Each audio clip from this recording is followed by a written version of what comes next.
ಬಾಂಗ್ಲಾ ಪ್ರಜೆಗಳಿಗೆ ಬೆಂಗಳೂರಲ್ಲಿ ಸಿಗ್ತಾ ಇದೆ ಡಾಕ್ಯುಮೆಂಟ್. ಆಧಾರ್ ಕಾರ್ಡ್ ಸೇರಿದಂತೆ ಹಲವು ದಾಖಲೆಗಳು ಸಿಗ್ತಾ ಇರುವಂತದ್ದು. ಭಾರತೀಯ ದಾಖಲಾತಿ ತಯಾರು ಮಾಡಿಕೊಡ್ತಾ ಇದ್ದಂತ ಆರೋಪಿ ಬಾಂಗ್ಲಾ ಪ್ರಜೆಗಳಿಗೆ ಬೆಂಗಳೂರಲ್ಲಿ ದಾಖಲೆಗಳು ಸಿಗ್ತಾ ಇರುವಂತದ್ದು. ಅಂದ್ರೆ ಆಧಾರ್ ಕಾರ್ಡು ಏನೇನು ಬೇಕು ಇಲ್ಲಿ ಉಳ್ಕೊಳ್ಳೋದಕ್ಕೆ, ಇಲ್ಲಿನ ಪ್ರಜೆ ಅಂತ ಅನ್ಸ್ಕೊಳ್ಳೋದಕ್ಕೆ, ಆ ರೀತಿಯಾದಂತ ಡಾಕ್ಯುಮೆಂಟ್ಸ್ ಗಳನ್ನ ರೆಡಿ ಮಾಡಿಕೊಡ್ಲಾಗ್ತಾ ಇತ್ತಂತೆ. ಸೈಬರ್ ಕೆಫೆ ನಡೆಸ್ತಾ ಇದ್ದಂತ ಪಶ್ಚಿಮ ಬಂಗಾಳ ಮೂಲದ ವ್ಯಕ್ತಿಯೊಬ್ಬ ಮಾಡಿಕೊಡ್ತಾ ಇದ್ದ ಡಾಕ್ಯುಮೆಂಟ್ ಅಂತ ಗೊತ್ತಾಗಿದೆ. ಕಳೆದ 1 ವರ್ಷದಿಂದ ಈ ರೀತಿ ಕೆಲಸವನ್ನ ಮಾಡ್ತಾ ಇದ್ದ ಆರೋಪಿ ಖಚಿತ ಮಾಹಿತಿ ಮೇರೆಗೆ ದಾಳಿಯನ್ನ ಮಾಡಿದ್ದಾರೆ ಪೊಲೀಸರು. ಖಚಿತ ಮಾಹಿತಿಯನ್ನ ಪಡ್ಕೊಂಡು ದಾಳಿಯನ್ನ ಮಾಡಿದ್ದಾರೆ. 8 ರಿಂದ 10 ಸಾವಿರ ಹಣ ಪಡೆದು ಆಧಾರ್ ಕಾರ್ಡ್ ಮಾಡಿಕೊಡ್ತಾ ಇದ್ದ. 18 ಲೀಸ್ ಅಗ್ರಿಮೆಂಟ್, 55 ಆಧಾರ್ ಕಾರ್ಡ್ ಪತ್ತೆ ಆಗಿದೆ. ಅಕ್ರಮವಾಗಿ ಮಾಡಿಕೊಡ್ತಾ ಇದ್ದಂತ ಒಂದು ಆಧಾರ್ ಕಾರ್ಡ್ಗಳು ಕೂಡ ಸಿಕ್ಕಿರುವಂತದ್ದು. ಖಚಿತ ಮಾಹಿತಿಯನ್ನು ಆಧರಿಸಿ ಪೊಲೀಸರು ದಾಳಿಯನ್ನ ಮಾಡಿದ್ದಾರೆ. 40 ಬ್ಯಾಂಕ್ ದಾಖಲೆ, 2 ಕಂಪ್ಯೂಟರ್, 2 ಮೊಬೈಲ್ ಅನ್ನು ಕೂಡ ಜಪ್ತಿ ಮಾಡಲಾಗಿದೆ. ಈ ಸಂದರ್ಭದಲ್ಲಿ ಸೂರ್ಯನಗರ ಪೊಲೀಸ್ ಠಾಣಾ ವ್ಯಾಪ್ತಿಯಲ್ಲಿ ಘಟನೆ ನಡೆದಿದೆ. ಆಧಾರ್ ಕಾರ್ಡ್ ಮಾರಾಟ ಪ್ರಕರಣವನ್ನು ದಾಖಲಿಸಿ ತನಿಖೆಯನ್ನ ಮಾಡಲಾಗ್ತಾ ಇದೆ. ಬೆಂಗಳೂರು ಗ್ರಾಮಾಂತರ SP CK ಬಾಬಾ ಅವರು ಇದರ ಬಗ್ಗೆ ಹೇಳಿಕೆಯನ್ನ ಕೊಟ್ಟರು.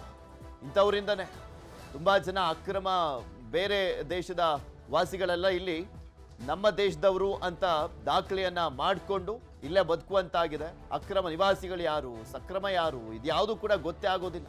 ಆ ರೀತಿಯಾದಂಥ ಪರಿಸ್ಥಿತಿ ನಿರ್ಮಾಣ ಆಗಲಿಕ್ಕೆ ಇಂಥ ಅಕ್ರಮವಾಗಿ ಮಾಡಿಕೊಡ್ತಾ ಇರುವಂಥವರೇ ಕಾರಣ ಆಗ್ತಿದ್ದಾರೆ. ಈ ಬಾಂಗ್ಲಾದೇಶಿ ಜನರು ಏನಿದ್ದಾರೆ ಕೆಲವೊಂದಿಷ್ಟು ಅವರಿಗೆ ಬೇಸಿಕ್ಲಿ ಫೇಕ್ ಐಡೆಂಟಿಟಿ ಅಂತ ಏನು ನಾವೇನು ಹೇಳ್ತೀವಿ ಅದನ್ನು ಕ್ರಿಯೇಟ್ ಮಾಡಿಬಿಟ್ಟು ಇಲ್ಲಿ ಅವ್ರಿಗೆ ಇಂಡಿಯನ್ ಡಾಕ್ಯುಮೆಂಟ್ಸ್ ಎಲ್ಲ ಇದು ಮಾಡಲಿಕ್ಕೆ ಅವ್ರಿಗೆ ಫೆಸಿಲಿಟೇಟ್ ಮಾಡ್ತಾನೆ. ಬಾಂಗ್ಲಾದೇಶದಿಂದ ಯಾರು ಬಂದಿದ್ದಾರೆ ಬೆಂಗಳೂರಲ್ಲಿ, ಇಲ್ಲಿ ಯಾರು ಕೆಲಸಕ್ಕಿದ್ದಾರೆ, ಅವ್ರಿಗೆ ಒಂದು ಐಡೆಂಟಿಟಿ ಕೊಡಿಸ್ಬಿಟ್ಟು ಅವ್ರಿಗೆ ಇಲ್ಲಿವರೆಗೆ 18 ಇವರೇನು ನೋಟ್ರೈಸ್ ಆಗಿರುವಂಥ ಮನೆಗಳನ್ನು ಮನೆ ರೆಂಟ್ ತಗೋಕ್ಕೆ ಮುಂಚೆ ಅಗ್ರಿಮೆಂಟ್ ಮಾಡ್ತಾರೆ. 2 ಕಂಪ್ಯೂಟರ್ ಮತ್ತು 2 ಮೊಬೈಲ್ ಫೋನ್ಗಳನ್ನು ನಾವು ಸೀಸ್ ಮಾಡಿದ್ದೀವಿ. ಇನ್ನಷ್ಟು ಇವ್ರದ್ದು ಏನು ಈ ವ್ಯಕ್ತಿ ಶುರು ಮಾಡಿದ್ದಾನೆ, ಇವನ ಜೊತೆಗೆ ಇನ್ನೊಂದಿಷ್ಟು ಸಹಚರರು ಇದ್ದಾರೆ ಅಂತ ಅದು ಕೂಡ ಮಾಹಿತಿ ಇದೆ. ಫರ್ದರ್ ಇನ್ನೂ ಎಷ್ಟು ಜನ ಇದರಲ್ಲಿ ಇದು ಮಾಡಿದ್ದಾರೆ, ಈ ಬೇಸಿಸ್ ಮೇಲೆ ನಾವು ಅದನ್ನು ತನಿಖೆಯನ್ನು ನಾವು ಕಂಟಿನ್ಯೂ ಮಾಡ್ತಿದ್ದೀವಿ. ಇದ್ರ ಬಗ್ಗೆ ಮತ್ತಷ್ಟು ಮಾಹಿತಿಯನ್ನ ಕೊಡ್ತಾ ಹೋಗ್ತಾರೆ ನಮ್ಮ ಪ್ರತಿನಿಧಿ ಮುನಿರಾಜು. ನಮ್ಮ ಜೊತೆ ನೇರ ಸಂಪರ್ಕದಲ್ಲಿ ಜಾಯ್ನ್ ಆಗಿದ್ದಾರೆ. ಮುನಿರಾಜು, ಎಷ್ಟು ಜನಕ್ಕೆ ಇದುವರೆಗೂ ಅಕ್ರಮವಾಗಿ ದಾಖಲೆಗಳನ್ನ ಮಾಡಿಕೊಟ್ಟಿರುವಂತದ್ದಂತೆ? ಇವನೊಬ್ಬನೇ ಇರೋದಾ ಅಥವಾ ಈ ಜಾಲದ ಹಿಂದೆ ಇನ್ನೂ ಯಾರಾದರೂ ಇದ್ದಾರಾ? ಏನೆಲ್ಲ ಮಾಹಿತಿ ಸಿಗ್ತಾ ಇದೆ? ಪೊಲೀಸರು ವಿಚಾರಣೆ ಮಾಡಿದಂತ ಸಂದರ್ಭದಲ್ಲಿ ಅವನು ಏನು ಹೇಳ್ತಾ ಇದ್ದಾನೆ?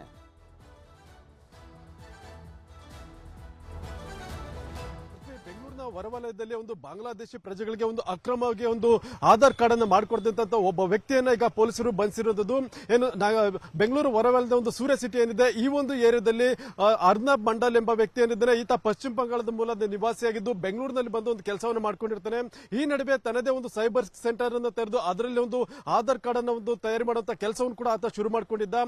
ಆ ಒಂದು ಆಧಾರ್ ಕಾರ್ಡ್ಗಳನ್ನೇನು ಅಕ್ರಮವಾಗಿ ಯಾರು ಭಾರತಕ್ಕೆ ಬಂದಿರುವಂತಹ ಬಾಂಗ್ಲಾದೇಶಿ ಪ್ರಜೆಗಳಿದ್ರೆ ಅವ್ರಿಗೆ ಮಾಡಿಕೊಟ್ಟು ಅವರಿಂದ ಪ್ರತಿ ಕಾರ್ಡ್ಗೆ ಸುಮಾರು 8,000 ರೂಪಾಯಿನ ಹಣವನ್ನು ಪಡ್ಕೊಳ್ತಾ ಇದ್ದಾನೆ. ಈ ರೀತಿಯಾಗಿ ಸುಮಾರು 40ಕ್ಕೂ ಹೆಚ್ಚು ಮಂದಿಗೆ ಈ ರೀತಿ ಆಧಾರ್ ಕಾರ್ಡ್ ಅನ್ನು ಮಾಡಿಕೊಟ್ಟಿರೋದು ಕೂಡ ಗೊತ್ತಾಗಿರೋದು. ಈಗಾಗಲೇ ಇದ್ರ ಬಗ್ಗೆ ಒಂದು ಖಚಿತ ಮಾಹಿತಿಯನ್ನ ಸೂರ್ಯ ಸಿಟಿ ಪೊಲೀಸರು ಪಡ್ಕೊಂಡು ಆ ಒಂದು ಸೈಬರ್ ಸೆಂಟರ್ ಮೇಲೆ ದಾಳಿ ಮಾಡಿದಾಗ ಅಲ್ಲಿ ಆಧಾರ್ ಕಾರ್ಡ್ ಇರಬಹುದು, ಮತ್ತೆ ಲ್ಯಾಪ್ಟಾಪ್ ಮತ್ತೆ ಹಣ ಸಹ ಸಿಕ್ಕಿರೋದು. ಈಗಾಗಲೇ ಇದ್ರ ಬಗ್ಗೆ ಒಂದು ಪ್ರಕರಣ ಕೂಡ ದಾಖಲಾಗಿದೆ. ಮತ್ತೆ ಆರೋಪಿ ಅರ್ನಬ್ ಮಂಡಲ್ ಏನಿದ್ದಾನೆ ಆತನನ್ನ ಬಂಧಿಸಿ ವಿಚಾರಣೆ ಮಾಡಿದಾಗ ಆತ ಕೇವಲ ಬಾಂಗ್ಲಾದೇಶಿ ಪ್ರಜೆಗಳಿಗೆ ಮಾತ್ರ ಮಾಡ್ಕೊಡ್ತಾ ಇದೆ ಅಂತ ಹೇಳಿ ಗೊತ್ತಾಗಿದೆ. ಅಕ್ರಮವಾಗಿ ಯಾರು ಬಂದು ಅವ್ರಿಗೆ ಡಾಕ್ಯುಮೆಂಟ್ಸ್ ಇರಲ್ಲ ಅಂತವ್ರಿಗೆ ಡಾಕ್ಯುಮೆಂಟ್ಸ್ ಅನ್ನ ತಯಾರಿ ಮಾಡಿ ಕೊಡೋದೇ ಇವನ್ ಕೆಲಸ ಆಗಿರುತ್ತೆ. ಅದಕ್ಕೋಸ್ಕರ ಏನು 18 ಮನೆಗಳನ್ನ ಅಗ್ರಿಮೆಂಟ್ ಹಾಕೊಂಡು ಅದನ್ನ ಅಡ್ರೆಸ್ ಪ್ರೂಫ್ ಆಗಿ ಅದನ್ನ ಕನ್ವರ್ಟ್ ಮಾಡ್ತಿದ್ದ. ನಕಲಿ ದಾಖಲೆಗಳನ್ನ ಸೃಷ್ಟಿ ಮಾಡಿ ಆ ಮೂಲಕ ಆಧಾರ್ ಕಾರ್ಡ್ ಅನ್ನ ಪಡ್ಕೊಳ್ತಾ ಇದ್ದ ಅಂತೇಳಿ ಕೂಡ ಈಗ ತನಿಖೆಯಿಂದ ಗೊತ್ತಾಗಿರುವಂತದ್ದು. ಈಗಾಗಲೇ ಆತನನ್ನ ಬಂಧಿಸಿ ಈಗ ಹೆಚ್ಚಿನ ವಿಚಾರಣೆಯನ್ನು ಕೂಡ ಪೊಲೀಸರು ಮಾಡ್ತಾ ಇದ್ದಾರೆ. ಪೃಥ್ವಿ, ಓಕೆ, ಧನ್ಯವಾದ ಮುನಿರಾಜು ನಿಮ್ಮೆಲ್ಲ ಮಾಹಿತಿಗಾಗಿ.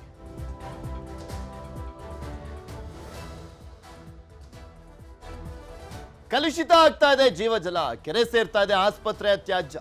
ಈ ನೀರು ಕುಡಿದ್ರೆ ಜೀವಕ್ಕೆ ಕಂಟಕ, ಜನ ಜಾನುವಾರುಗಳಿಗೆ ಆತಂಕ, ಇಡೀ ನಗರಕ್ಕೆ ಕಂಟಕ ತರುತ್ತಾ ಎಚ್ಚೆತ್ತುಕೊಳ್ತಾರ ಅಧಿಕಾರಿಗಳು. ವಿಷವಾದ ಜೀವಜಲ.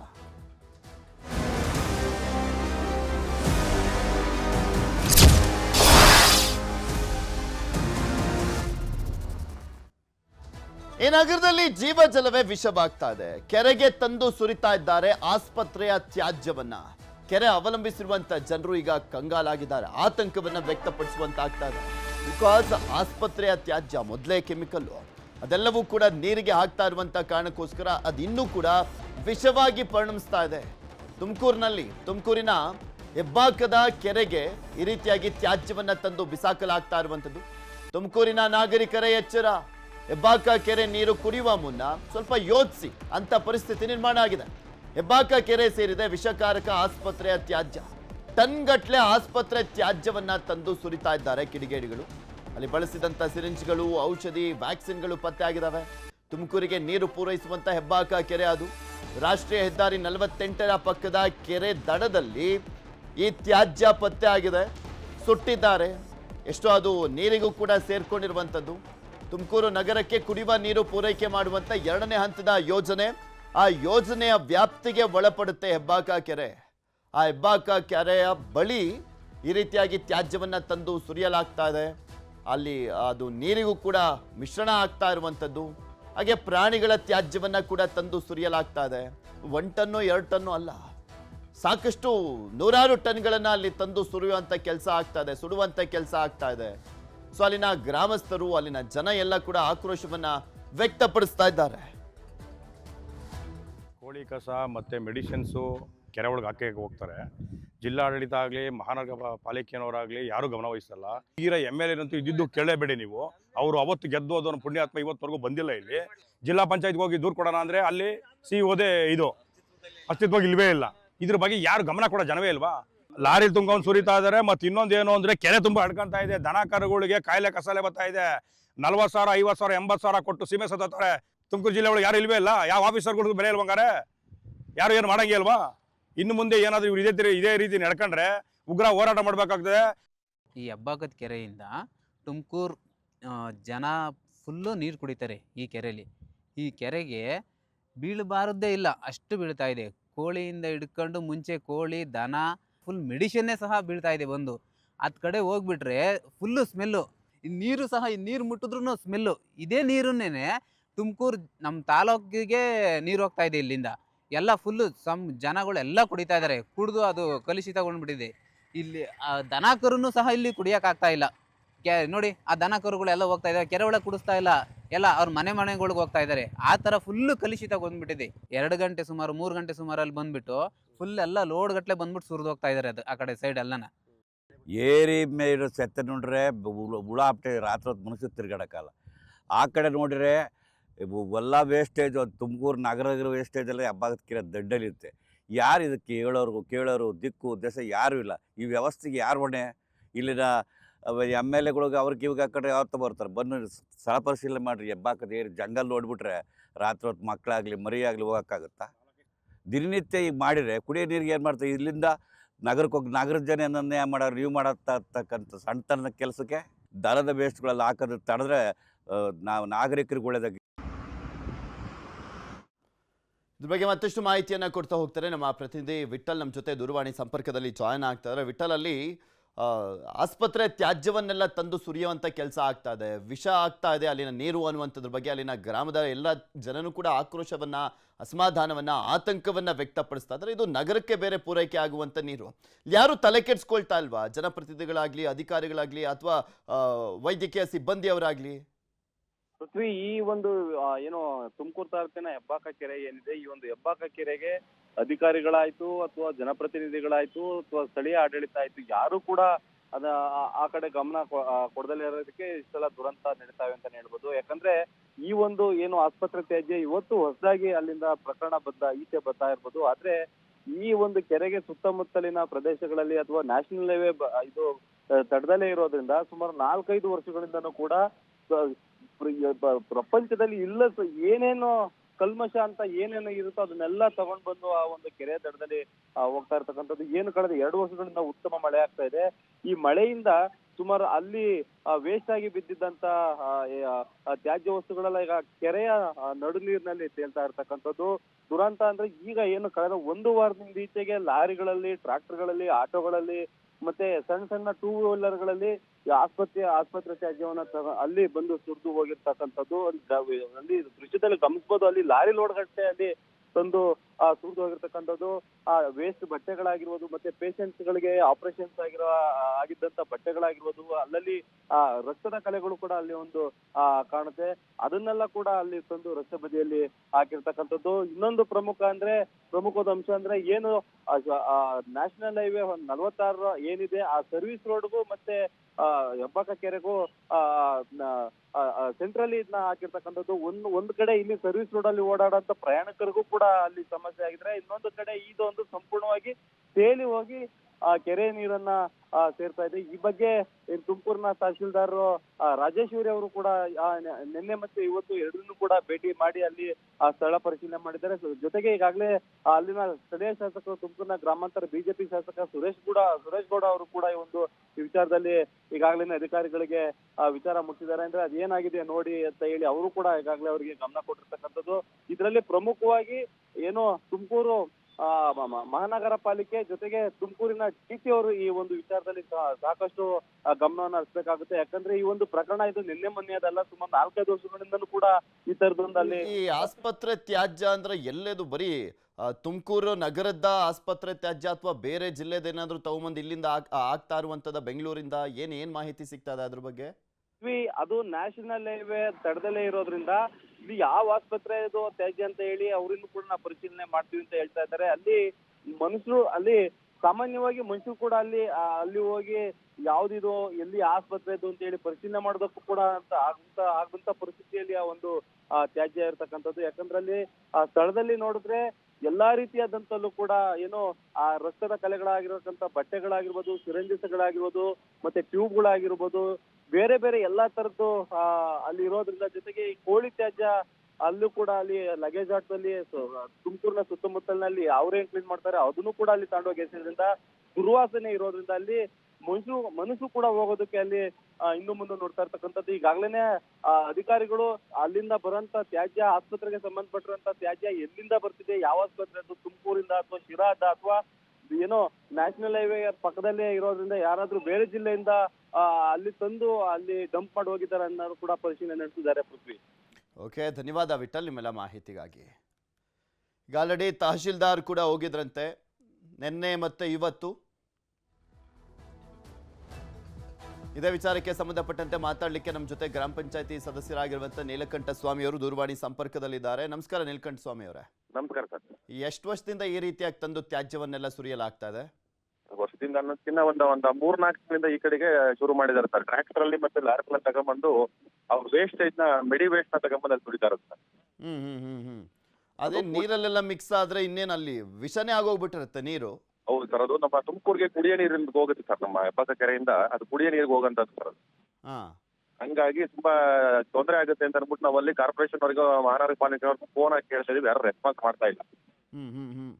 ಅದು ಕುಡಿಯೋ ನೀರಾಗಿಂದ ಸುಮ್ಮನೆ ಜನಗಳಿಗೆ ತೊಂದರೆ ಆಗುತ್ತೆ ಅನ್ನೋದು ಒಂದು ಕಾನ್ಸೆಪ್ಟ್ ಇಟ್ಕೊಂಡು ಮೊನ್ನೆ ಹೇಳಿದ್ವಿ ಸರ್.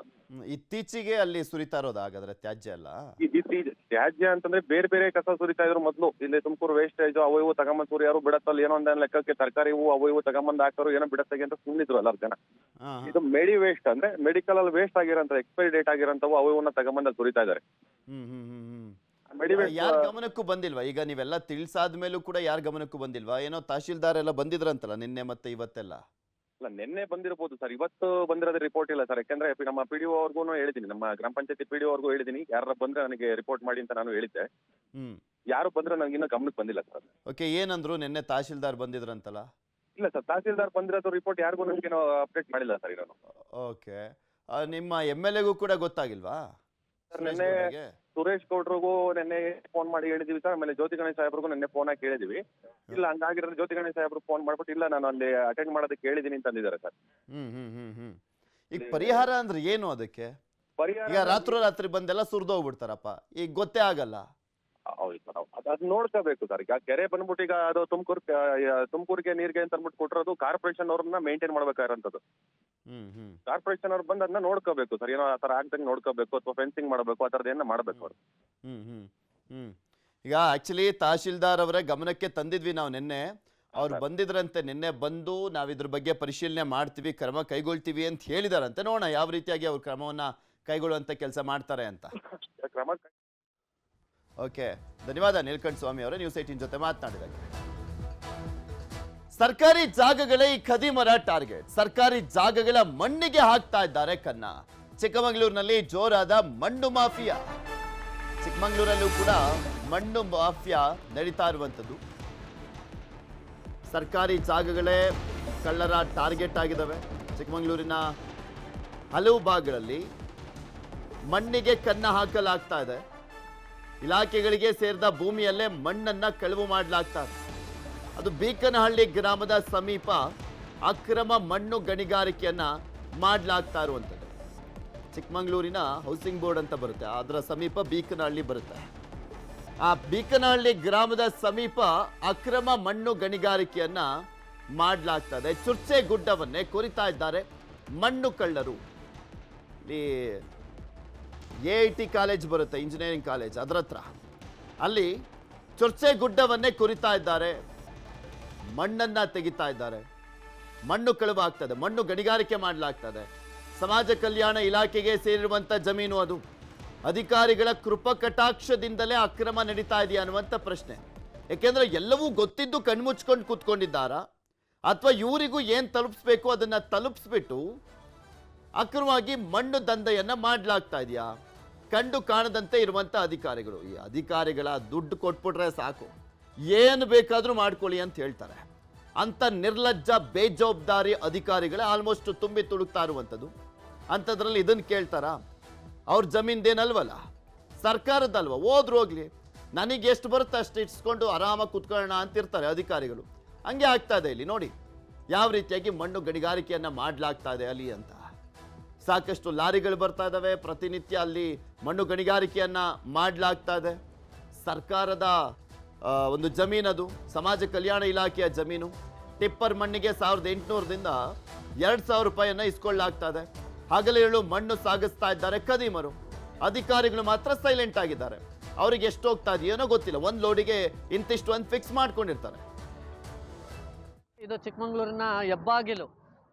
ಹೆಬ್ಬಾಗಿಲ ಹಿಂದೆ ಇರುವಂಥ ಪಶ್ಚಿಮ ಘಟ್ಟ ಸಾಲು, ದೇವಿರಮ್ಮ ಇರ್ಬೋದು, ಮುಳ್ಳಯ್ಯನಗಿರಿ ಇರ್ಬೋದು, ಸೀತಾಳಯ್ಯನಗಿರಿ ಅಂತ ಪ್ರದೇಶದವಾದಂಥ ಗುಡ್ಡನ್ನ ಹಗದು ಮಣ್ಣು ಇವತ್ತು ತೆಗಿತಾ ಇದ್ದಾರೆ. ಇದಕ್ಕೆ ಪ್ರಭಾವಿ ಗುತ್ತಿಗೆದಾರರು, ಇದಕ್ಕೆ ಮತ್ತು ಸರ್ಕಾರಿ ನೌಕರರು ಮತ್ತು ಭೂ ಗಣಿ ವಿಜ್ಞಾನ ಇಲಾಖೆ ಮತ್ತು ನಮ್ಮ ಜಿಲ್ಲಾ ಪೊಲೀಸ್ ವರಿಷ್ಠಾಧಿಕಾರಿಗಳು ದಯವಿಟ್ಟು ಕಣ್ಮುಚ್ಕೊಂಡು ಕೂತಿದ್ದೀರಾ. ಯಾಕಂದರೆ ಈ ರಸ್ತೆಯಲ್ಲಿ ದಿನ ಒಂದು 7-8 ಸರ್ಕಾರಿ ಕಚೇರಿಗಳಿಗೆ ಓಡಾಡೋಂಥ ಜಾಗ ಇದೆ. ಇಲ್ಲಿ CEO ಸಾಹೇಬರು ಡೈಲಿ ಓಡಾಡ್ತಾರೆ, ಜಿಲ್ಲಾಧಿಕಾರಿ ಸಾಹೇಬರು ಓಡಾಡ್ತಾರೆ, ಮತ್ತು ಈಗ ಹೊಸದಾಗಿ ನ್ಯಾಯಾಲಯ ಆಗ್ತಾ ಇದೆ. ನ್ಯಾಯಾಲಯ ಹಿಂಭಾಗನೂ ಸಹ ಈಗ ಮಣ್ಣು ಅಗೆದಿದ್ದಾರೆ. ಈ ಮುಂದಿನ ಪರಿಸ್ಥಿತಿಲಿ ಈ ಥರ ಆದರೆ ವೈನಾಡು ನಾಚಿಕೆ ಆಗಂತ ಕೆಲಸ ಚಿಕ್ಕಮಗಳೂರಲ್ಲಿ ನಡೀತಾ ಇದೆ. ಜಿಲ್ಲಾಡಳಿತ ಆಗಿರ್ಬೋದು, ಕರ್ನಾಟಕ ಸರ್ಕಾರ ಆಗಿರ್ಬೋದು, ಕಂದಾಯ ಇಲಾಖೆ ಆಗಿರ್ಬೋದು, ಗಣಿ ಮತ್ತು ಭೂ ವಿಜ್ಞಾನ ಇಲಾಖೆ ಇರ್ಬೋದು, ಇವರೆಲ್ಲ ನಿದ್ದೆ ಮಾಡ್ತಾ ಇದ್ದಾರೆ ಅಂತ ಅನ್ನಿಸ್ತಾ ಇದೆ ನನಗೆ. ಯಾಕಂದರೆ ಚಿಕ್ಕಮಗಳೂರು ನಗರದ ಅರ್ಧ ಕಿಲೋಮೀಟರ್ 1 ಕಿಲೋಮೀಟರ್ ಅಂತರದಲ್ಲಿರುವಂತಹ AIT ಕಾಲೇಜಿನ ಹಿಂಭಾಗ ಪಶ್ಚಿಮ ಘಟ್ಟಗಳ ಸಾಲು ಅಂತಲೇ ಹೆಸರುವಾಸಿ ಇರುವಂಥ ಮಲೆನಾಡು ಪ್ರದೇಶಗಳಲ್ಲಿ, ಅದರಲ್ಲೂ ನಮಗೆ ಹೆಸರುವಾಸಿ ಇರುವಂಥ ಚಿರತೆ ಗುಡ್ಡ, ಬೀಕ್ನಳ್ಳಿ ಹತ್ರ ಇರುವಂಥ ಚಿರತೆ ಗುಡ್ಡದ ಗುಡ್ಡಗಳನ್ನ ನಾಶಪಡಿಸ್ತಾ ಇದ್ದಾರೆ ಇವತ್ತು. ಆದ್ರೆ ಇಲ್ಲಿ ಏನಾಗ್ತಾ ಇದೆ, ಮಂಜೂರಾತಿ ಮಾಡ್ಕೊಟ್ಟಿರೋದೇ ಒಂದು ಇಲಾಖೆಗಾದ್ರೆ ಅಲ್ಲಿ ಹೋಗಿ ಕೆಲಸ ಮಾಡ್ತಾ ಇರೋರೇ ಬೇರೆ ಬೇರೆಯವರು. ಕಣ್ಣಿಗೆ ಕಾಣದ ಕೈವಾಡಗಳೆಲ್ಲ ಸೇರ್ಕೊಂಡು ಇವತ್ತು ಅಲ್ಲಿರೋಂಥ ಮಣ್ಣನ್ನ ದೋಚ್ತಾ ಇದ್ದಾರೆ, ಅಗ್ಲದೊರಡೆಯನ್ನ ಮಾಡಿ. ಇದ್ರ ಬಗ್ಗೆ ಇನ್ನಷ್ಟು ಮಾಹಿತಿಯನ್ನ ಕೊಡ್ತಾ ಹೋಗ್ತಾರೆ ನಮ್ಮ ಚಿಕ್ಕಮಗಳೂರಿನ ಪ್ರತಿನಿಧಿ ಯೋಗೀಶ್ ನಮ್ಮ ಜೊತೆ ದೂರವಾಣಿ ಸಂಪರ್ಕದಲ್ಲಿ ಜಾಯ್ನ್ ಆಗ್ತಾರೆ. ಯೋಗಿ, ನೋಡ್ತಾ ಇದ್ವಲ್ಲ ಅಲ್ಲಿ ಎಷ್ಟು ದಿನದಿಂದ ಈ ರೀತಿಯಾಗಿ ಮಣ್ಣು ಗಣಿಗಾರಿಕೆಯನ್ನ ಮಾಡಲಾಗ್ತಾ ಇದೆ? ಸಮಾಜ ಕಲ್ಯಾಣ ಇಲಾಖೆಗೆ ಒಳಪಡುವಂತ ಜಮೀನು ಅದು. ಅಧಿಕಾರಿಗಳಿಗೆ ಎಷ್ಟು ತಲುಪ್ತಾ ಇದೆಯಂತೆ? ಯಾಕೆ ಕಣ್ಮುಚ್ಕೊಂಡು ಕೂತ್ಕೊಂಡಿದಾರಂತೆ? ಇವ್ರ ಜಮೀನ್ ಅಲ್ಲ ಅನ್ನುವಂತ ಕಾರಣಕ್ಕ? ಎಸ್ ಪೃಥ್ವಿ, ಏನು ಈಗಾಗಲೇ ಕಾಫಿನಾಡು ಚಿಕ್ಕಮಗಳೂರು ಹಲವು ವಿವಾದಗಳಿಂದ ಏನು ಹೆಸರುವಾಸಿಯಾಗಿರ್ತಕ್ಕಂಥದ್ದು. ಈಗಾಗಲೇ ಅರಣ್ಯ ಇಲಾಖೆ ರೈತರ ಮೇಲೆ ಇನ್ನಿಲ್ಲದಂತ ಏನು ನಿಯಮಗಳನ್ನ ಏರ್ತಾ ಬರ್ತಾ ಇದೆ. ಅದ್ರ ಜೊತೆನಲ್ಲಿ ಏನು ಮುಳ್ಳಯ್ಯನಗಿರಿ ಸಂರಕ್ಷಿತ ಪ್ರದೇಶ ಅಂತ ಘೋಷಣೆ ಮಾಡ್ಲಿಕ್ಕೆ ಪ್ರಸ್ತಾವನೆಯನ್ನ ಸಲ್ಲಿಸಿದೆ. ಇನ್ನು ಅದೇ ಮುಳ್ಳಯ್ಯನಗಿರಿ ಪ್ರದೇಶಕ್ಕೆ ಹೊಂದಿಕೊಂಡಂತಿರ್ತಕ್ಕಂಥ ಏನು ಚಿಕ್ಕಮಗಳೂರಿನ ಹೊರವಲಯದಲ್ಲಿರ್ತಕ್ಕಂಥ ಬೀಕನಹಳ್ಳಿ ಸಮೀಪದ ಚುರ್ಚೆ ಗುಡ್ಡದಲ್ಲಿ ಮಣ್ಣು ಮಾಫಿಯಾ ಅಂತಕ್ಕಂಥದ್ದು ಹೆಗ್ಗಿಲ್ದಲ್ಲಿ ನಡೀತಾ ಇರ್ತಕ್ಕಂಥದ್ದು. ಏನು ಈಗಾಗಲೇ ಮಣ್ಣು ಮಾಫಿಯಾ ಅಂದ್ರೆ ಹೊಸದಾಗಿ ನಿರ್ಮಾಣವಾಗಿರ್ತಕ್ಕಂಥ ಲೇಔಟ್ ಗಳಿಗಿರ್ಬೋದು ಅಥವಾ ಹೊಸದಾಗಿ ನಿರ್ಮಾಣ ಮಾಡ್ತಿರ್ತಕ್ಕಂಥ ಮನೆಗಳಿಗೆ ಈಗಾಗಲೇ ಮಣ್ಣನ್ನ ತಂದು ಗುಡ್ಡದ ಮಣ್ಣಿಗೆ ಬೇಡಿಕೆ ಇರೋದ್ರಿಂದ ಅಲ್ಲಿಂದ ಮಣ್ಣನ್ನ ಹೆಗ್ಗಿಲ್ದೆ ತಂದಿಸಿ ಹೊಡಿತಾ ಇರ್ತಕ್ಕಂಥದ್ದು. ಅದರಲ್ಲೂ ಕೂಡ ಕಂದಾಯ ಇಲಾಖೆ ವಿವಿಧ ಸರ್ಕಾರಿ ಇಲಾಖೆಗಳಿಗೆ ಮಂಜೂರು ಮಾಡಿರ್ತಕ್ಕಂಥ ಏನು ಪ್ರದೇಶಗಳಲ್ಲಿ ಈ ಒಂದು ಮಣ್ಣು ಮಾಫಿಯಾ ನಡೀತಾ ಇರ್ತಕ್ಕಂಥದ್ದು. ಇಷ್ಟೆಲ್ಲ ಗಮನಕ್ಕೆ ಬಂದರೂ ಕೂಡ ಎಲ್ಲ ಇಲಾಖೆಯ ಅಧಿಕಾರಿಗಳು ಕೂಡ ಕಣ್ಮುಚ್ಚಿ ಕುಳಿತಿದ್ದಾರೆ ಅಂತಕ್ಕಂಥದ್ದು ಸ್ಥಳೀಯರ ಒಂದು ಆರೋಪವಾಗಿರ್ತಕ್ಕಂಥದ್ದು.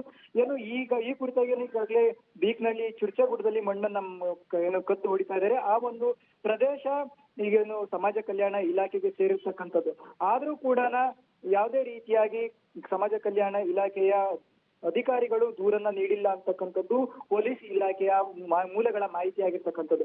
ಅಷ್ಟೇ ಅಲ್ಲದೆ ದಿನಕ್ಕೆ 100 ಲೋಡ್ ಮಣ್ಣು ಕಳ್ತನ ಆಗ್ತಾ ಇದ್ರು ಕೂಡ. ಯಾಕಂತಂದ್ರೆ ಜಿಲ್ಲಾ ಪಂಚಾಯತಿಯಿಂದ ಕೂಗಳತೆ ದೂರದಲ್ಲಿ ಮತ್ತೆ ಗಣಿ ಮತ್ತು ಭೂವಿಜ್ಞಾನ ಇಲಾಖೆಯ ಅಧಿಕಾರಿಗಳು ತಮ್ಮ ಕಚೇರಿಯಿಂದ ಹೊರಗೆ ಬಂದು ನಿಂತರೆ ಕಾಣ್ತಕ್ಕಂಥ ಪ್ರದೇಶ ಅಂತಾನೆ ಹೇಳ್ಬೋದಾಗಿದೆ.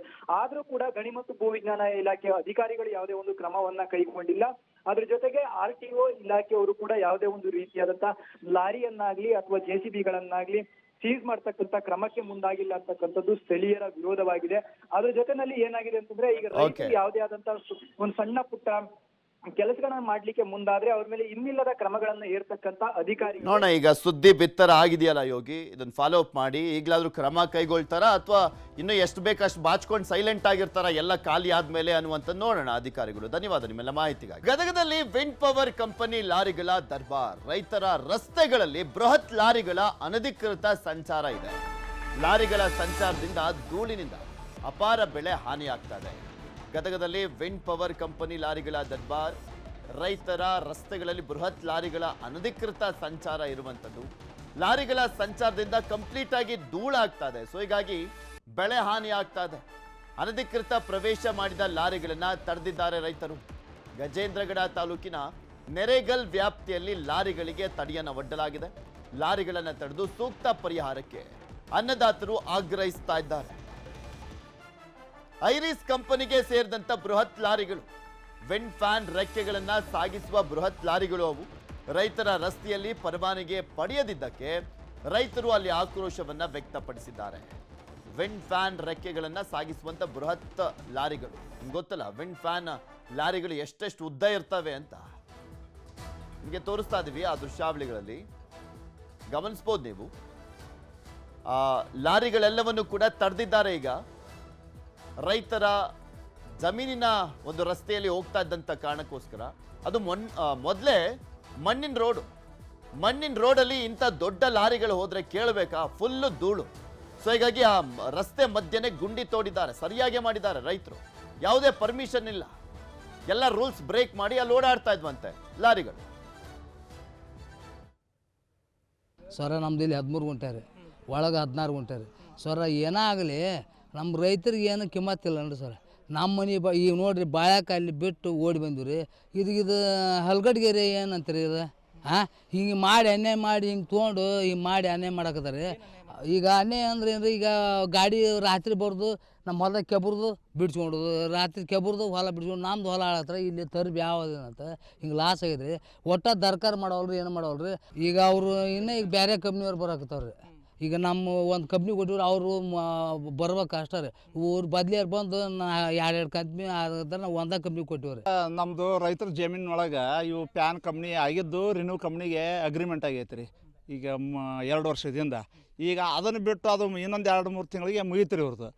ಮುಗೀತಂತಂದು ಇದು ಅದೇ ರಸ್ತೆ ಮಾಡೀವಿ ಅಂತಂದು ಎಲ್ಲ ಕಂಪ್ನಿಯವರು ದುಮಿಸ್ಕೊಂಡು ಹೊಂಟ್ರಪ್ಪ ಅಂದ್ರೆ ಮತ್ತು ರೈತರು ಹೆಂಗೆ ಮಾಡಬೇಕು? ಬಾಳೆ ಮಾಡಬೇಕು ಬ್ಯಾಡ್ರಿ. ಈಗ ಮತ್ತು ಏನು ಎಲ್ಲ ಹೊಲದ್ದು ಧೂಳ ಪಾಳ ಬಿದ್ದು ಇದ್ದು ಪೀಕ್ಸ್ ಐತೆ ಮಗ್ಳು ಹೊಲ್ದ ನಾವು ಹಾಳಾಗಿ ಹೊಂಟವು. ಈಗ ತೊಗೊಂಡಿದ್ದು ಅವ್ರು ಏನು ಹೇಳಿದ್ರು ಅಗ್ರಿಮೆಂಟ್ನಾಗ ಹಾಕೋದನ್ನು ಹಾಕಿಂತ ಅಷ್ಟು ಗರ್ಸ್ ಹಾಕ್ತೀವಿ ಅಂತ ಹೇಳ್ಯಾರ. ಈಗ 2 ಫೂಟ್ ಗಂಟಲೆ ಡೀಪ್ ಮೇರಿ ಎಲ್ಲ ಬಂದೋಬಸ್ತ್ ದೊಡ್ಡ ಹಾವೇ ಮಾಡ್ದಂಗೆ ಮಾಡ್ಕೊಂಡು ಹೋದ್ರೆ ಮತ್ತು ಸಣ್ಣ ಪುಟ್ಟ 2 ಎಕರೆ ಇದು ರೈತರು ಏನು ಬದುಕರೆ ಹೆಂಗೆ ಮಾಡ್ಬೇಕು ಹೇಳ್ರಿ? ಈಗ ನಾವು ಮೊದಲು ರೆನ್ಯೂದರ್ಗೆ ಅಗ್ರಿಮೆಂಟ್ ಮಾಡಿಕೊಟ್ಟಿದ್ದೀವಿ ರೀ 3 ವರ್ಷದ ಅವಧಿಗೆ, ಬರೀ ಗಾಡಿ ಓಡಾಡ್ಲಿ ಅಂತಂದು. ಈಗ ಇವರು ಎನ್ವಿಷನ್ ಅಂತಂದು ಒಬ್ರು ಬರ್ತಾರೆ ರೀ, ಸೆರೆಂಟಿಕಾ ಅಂತಂದು ಒಂದು ಕಂಪ್ನಿ ಬರ್ತಾ, ಹೊಳ್ಳಿ ಐರಿಸ್ ಅಂತಂದು ಒಂದು ಕಂಪ್ನಿ ಬರ್ತಾವೆ ರೀ. ಇವು ಯಾವ ಅಗ್ರಿಮೆಂಟ್ ಇಲ್ಲ ಸರ್. ಹೊಳ್ಳಿ ಇವು ಅನಧಿಕೃತವಾಗಿ ರೈತರ ಜಮೀನೊಳಗೆ ಅಡ್ಡಾಡತ್ತವ್ರಿ. ಇದನ್ನು ನಾವು ಪ್ರಶ್ನೆ ಮಾಡಿದಾಗ ಅವರು ಕಂಪ್ನಿಯವ್ರು ಬಂದು ನಮ್ಮ ಜೊತೆ ಮಾತಾಡಿ ಇಷ್ಟು ಮುಗಿಸ್ತೀವಿ ಅಂತಂದು ಹೇಳಿ ಪರ್ ಗುಂಟ ಇಷ್ಟು ಕೊಡ್ತೀನಿ ಅಂತಂದು ಹೇಳಿದ್ರಿ ಒಂದು ಟೈಮ್. ಆದ್ರೆ ಅದ್ರ ತಕ್ಕಂಗೆ ಅವರು ಮಾತು ಒಪ್ಕೊಳ್ಳಿಲ್ಲ ರೀ. ವಾಪಸ್ ನಾವು ಮತ್ತು ಗಾಡಿ ಬಂದಾಗ ಹಿಡಿದಾಕಿವಿ ಸರ್. ಈಗ ನಾವು ಮೊದಲು ರೆನ್ಯೂದರ್ಗೆ ಅಗ್ರಿಮೆಂಟ್ ಮಾಡಿಕೊಟ್ಟಿದ್ದೀವಿ. ಹುಬ್ಬಳ್ಳಿ ಮಹಾನಗರ ಪಾಲಿಕೆ ಸಾಮಾನ್ಯ ಸಭೆಯಲ್ಲಿ ಗದ್ದಲ ಆಗಿದೆ. ಆಡಳಿತಾರೂಢ ಸದಸ್ಯನಿಂದಲೇ ಬಜೆಟ್ ಪ್ರತಿಯನ್ನು ಹರಿದು ಆಕ್ರೋಶವನ್ನು ವ್ಯಕ್ತಪಡಿಸಲಾಗಿದೆ. ಪಾಲಿಕೆ ಸಾಮಾನ್ಯ ಸಭೆಯಲ್ಲಿ ತಾಳ್ಮೆಯನ್ನ ಕಳೆದುಕೊಂಡಿರುವಂಥದ್ದು ಬಿಜೆಪಿ ಸದಸ್ಯ. ಆಡಳಿತಾರೂಢ ಸದಸ್ಯನಿಂದಲೇ ಬಜೆಟ್ ಪ್ರತಿಯನ್ನ ಹರಿದು ಹಾಕಿ ಆಕ್ರೋಶವನ್ನು ವ್ಯಕ್ತಪಡಿಸಲಾಗಿರುವಂಥದ್ದು. ಆಡಳಿತ ಪಕ್ಷ ಅಂದ್ರೆ ಬಿಜೆಪಿ. ಬಜೆಟ್ ಪ್ರತಿ ಹರಿದು ಹಾಕಿರುವಂಥದ್ದು ಮಲ್ಲಿಕಾರ್ಜುನ ಗುಂಡೂರ ವಾರ್ಡ್ ಅಭಿವೃದ್ಧಿಗೆ ಅನುದಾನ ಕೊಡದಿದ್ದಕ್ಕೆ ಆಕ್ರೋಶವನ್ನು ವ್ಯಕ್ತಪಡಿಸಿದ್ದಾರೆ.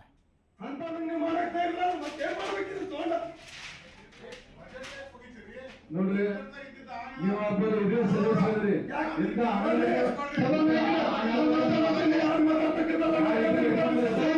ಗೊತ್ತಿಲ್ಲ ನನಗೆ ಅದು ಆಗ್ಬೇಕು. ಯಾಕೆ ಇವತ್ತು ಬಜೆಟ್ ಒಳಗೆ ಇಟ್ಟಂತ ದುಡ್ಡು ಅಂತ ನೀವು ಮಾಡಕ್ತಾ ಇಲ್ಲ, ಮತ್ತೇನ್ ಮಾಡ್ಬೇಕಿದ್ರು ತಗೊಂಡ. ನ್ಯೂಸ್ 18 ಕರುನಾಡ ಹಬ್ಬ ಇಂದಿನಿಂದ 3 ದಿನಗಳ ಕಾಲ ನಡೆಯಲಿದೆ. ಬೆಂಗಳೂರಿನ ಜಯನಗರದ ಶಾಲಿನಿ ಮೈದಾನದಲ್ಲಿ ಇಂದು ಸಂಜೆ 6 ಗಂಟೆಗೆ ಉದ್ಘಾಟನೆ ನಡೆಯಲಿದೆ.